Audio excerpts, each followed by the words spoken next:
and welcome everybody to Live and Let Live's launch event of ever. So, thank you. About 10 years ago, I don't know if anybody's read the handouts that I, painstakingly made thousands of copies of last night, but Live and Let Live's been an idea in my mind and a dream in my heart for about the past 10 years. And it started in conversation with somebody when we were buying our first computer back in 2000. And I realized that the proprietor of the store had an Arab name and spoke with an accent.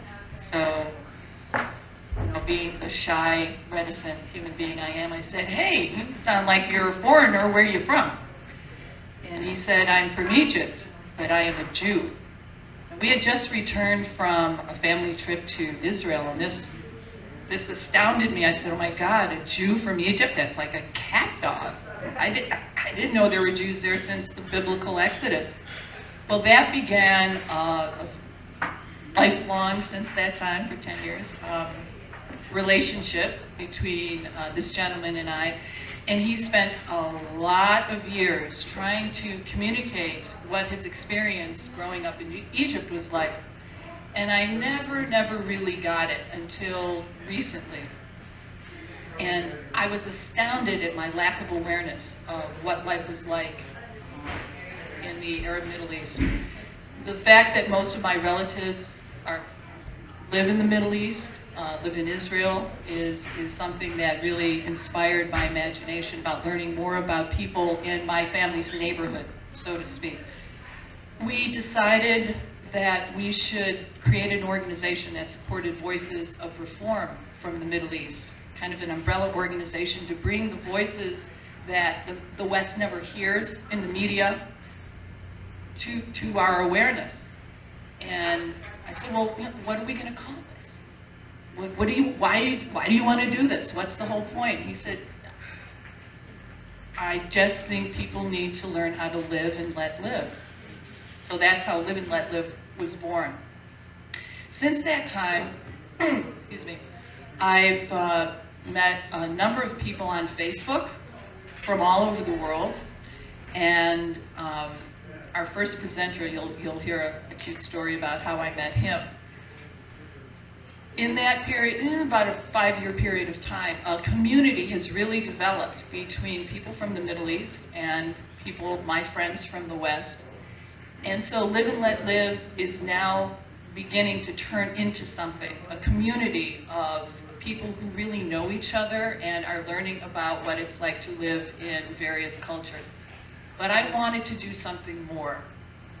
I've been a psychotherapist for a few weeks now. I started in 1980. Yeah, I can't believe it either.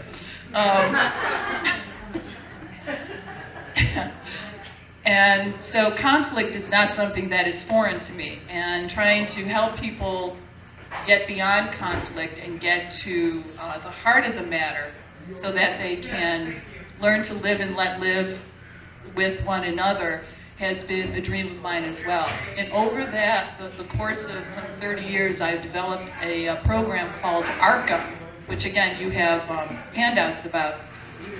So Live and Let Live creates the community between the Middle East and the West.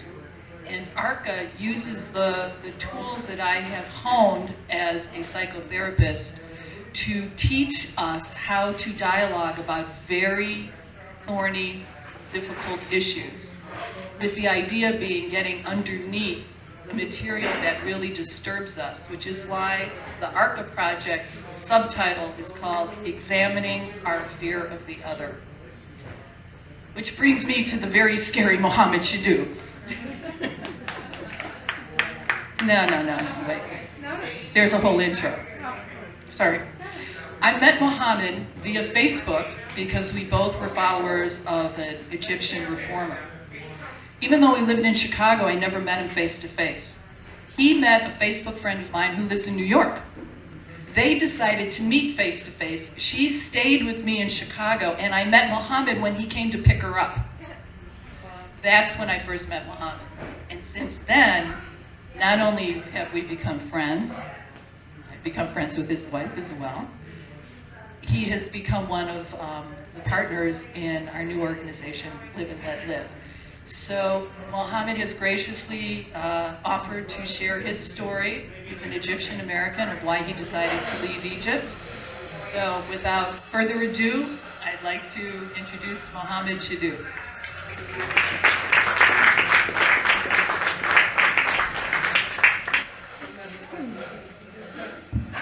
Hello, so my name is Mohammed, as we say in Egypt. So I'm going to talk about the reasons why I left Egypt. I came to the States in 2002, so it's been 10 years now.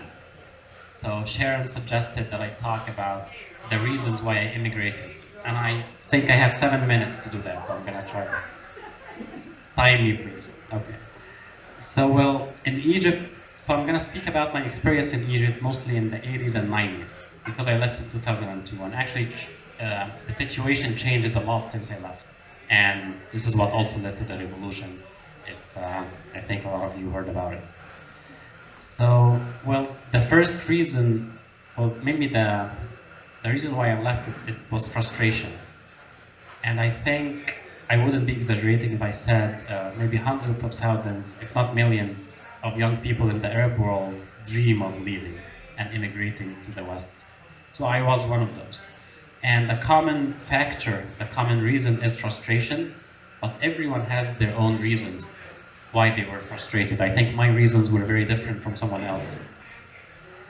So I'm gonna say my own reasons, and it's interesting to see that, you know, even though you have very different personalities and very different people, but they all were frustrated, no matter how, maybe some of them were opposite personalities and they had opposite dreams and aspirations, but they all shared this frustration thing. So my reasons for being frustrated, I'm gonna try to, you know, say what led me to take the decision to immigrate. Well, initially, the first thing, actually, something that started with me since I was very young, I always believed that people, no matter what their faith, no matter what their ethnicity, they were basically the same. And as I noticed that, first I noticed it in Egypt, in the difference between Muslims and Christians, for example. In Egypt, Egyptians are a minority.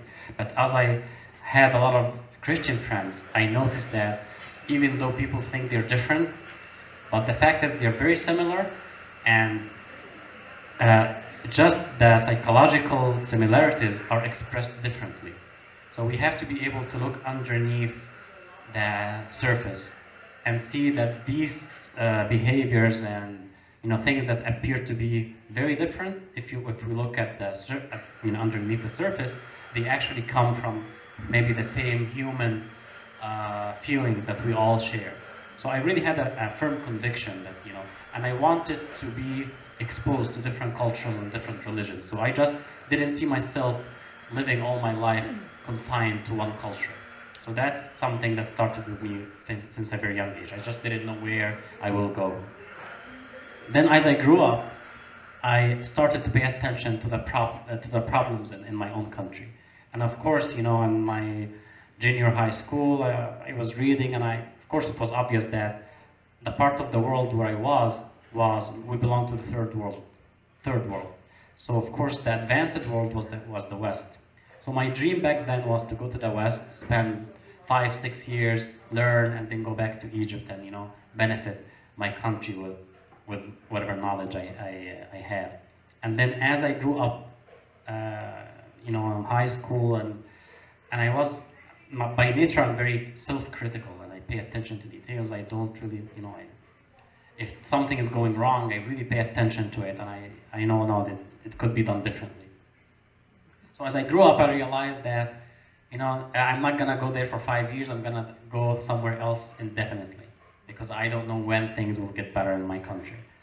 And as I say, you know, sometimes I think I was being realistic or I was being selfish, but I decided that, you know, I can't really adapt to the situation there. So I decided to leave, and in 2002 I came to the States, and I actually, you know, have some points here that details some of the reasons, that direct reasons why I left.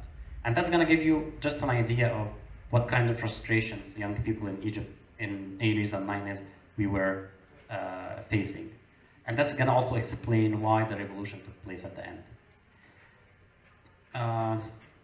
So first reason, for example, back then I used to, you watch Western movies, you like look at magazines, and I have a thing for beauty. I like to be surrounded by nature. I like to see a lot of organized streets, and that was very much lacking in Egypt. Like everything, there is disorder, there is not much greenery around you. So that was very frustrating for me, and I really love to be surrounded by beauty. So that was one of the reasons. It's not a common reason actually for people to immigrate, but that was one of my reasons. The second reason was I just felt that you are, if you work in a company that you feel it's very poorly managed. That's how I felt about my country. Politically, everything was poorly managed.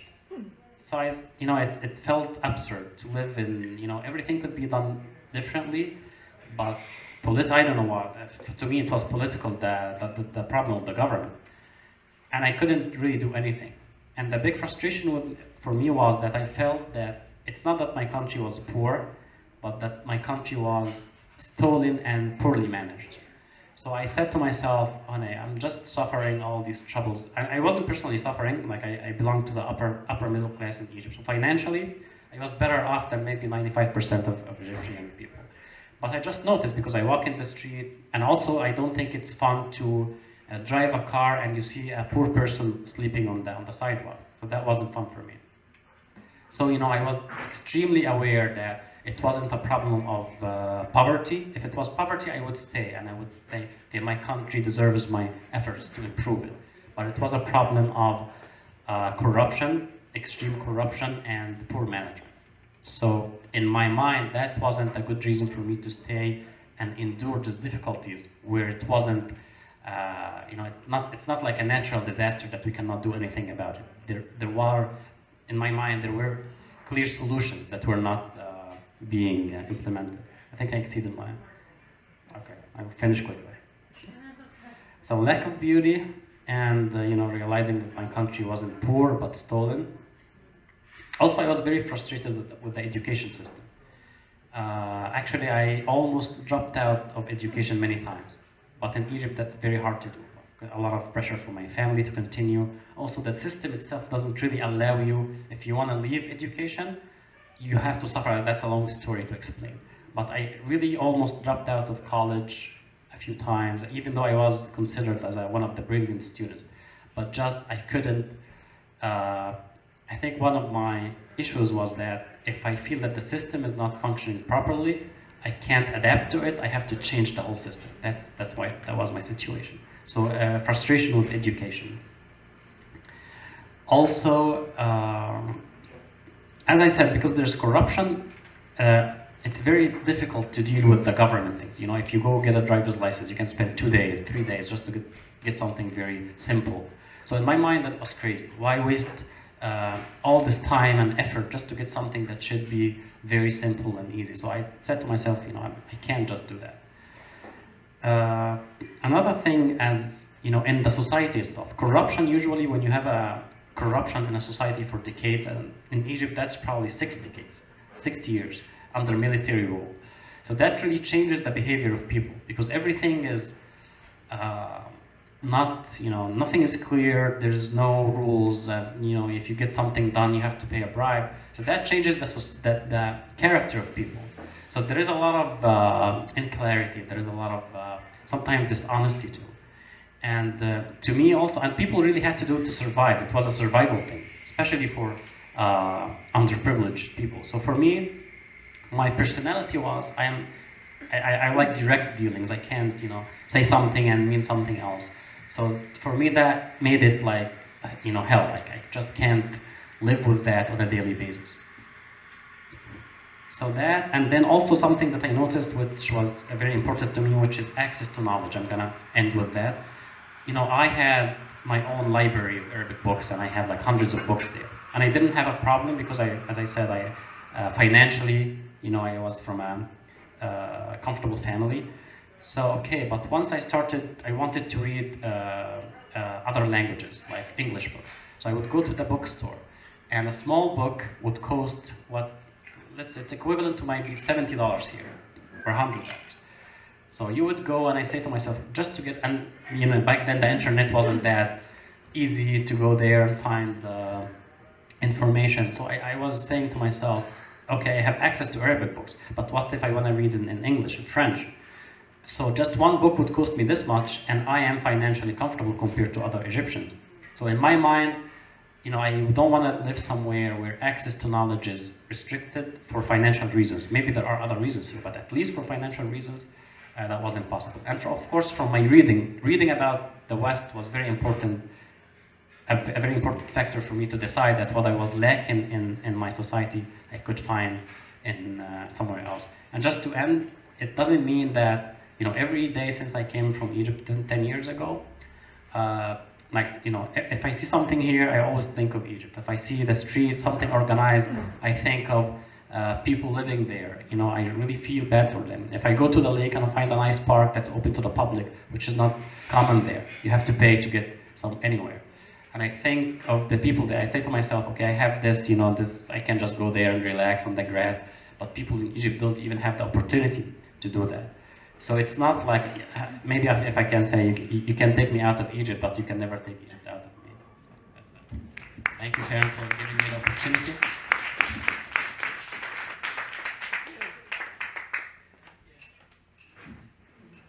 That was great. The point of this evening is to share the experience that the Live and Let Live community has with one another on Facebook, and that is to really get a sense of what it's like to live in the Middle East. So thank you so much for sharing your personal story.